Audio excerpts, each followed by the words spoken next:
হরে কৃষ্ণ শ্রাবন্তী। হরে কৃষ্ণ। আচ্ছা, ভগবানের যে 10 অবতার রয়েছে তার মধ্যে মৎস্য অবতার সম্পর্কে কি তুমি জানো? হ্যাঁ।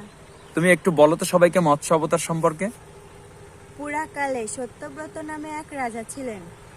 একদিন তিনি নদীতে তর্পণ করার জন্য গেলেন এবং তার অঞ্জলিতে একটি ছোট মাছ আসলেন। তখন মাছটা নিজেকে রক্ষা পাওয়ার জন্য চেষ্টা করল, কিন্তু রাজা তখন মাছটিকে তার প্রাসাদে নিয়ে আসলেন। তারপর রাজা দেখলেন যে মাছটি ধীরে ধীরে বড় আকার ধারণ করছে। তখন রাজা ভাবলেন যে এই মাছটি কোনো সাধারণ মাছ নয়। তখন রাজা সত্যব্রত ভগবানের নিকট প্রার্থনা জানালেন। ভগবান সেই মৎস্যরূপীধারী বললেন যে আমি একটি নৌকা পাঠাবো এবং পৃথিবী যখন প্রলয়ের সময় যখন সব কিছু জলে ডুবে যাবে তখন তুমি গাছপালা, পশু পাখি, জীবজন্তু, শস্যদানা ও সপ্তর্ষিদের নিয়ে নৌকার উঠবে। ঠিক সেই দিন আসলো।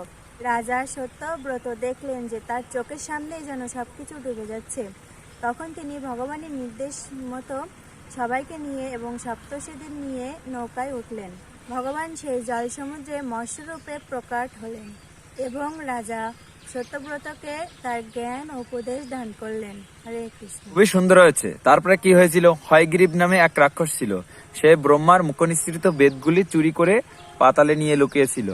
মৎস্যের রূপে ভগবান হয়গ্রীবকে বধ করে সেই বেদও উদ্ধার করেছিলেন। এইভাবে মৎস্যরূপে ভগবান কিন্তু সকলকে রক্ষা করেছিলেন। তো এই ছিল মৎস্য অবতারের একটি সংক্ষিপ্ত কাহিনী। তো আপনারা যারা শ্রবণ করলেন সবাই ভিডিওটি শেয়ার করে সবাইকে দেখার সুযোগ করে দিবেন। ধন্যবাদ। হরে কৃষ্ণ।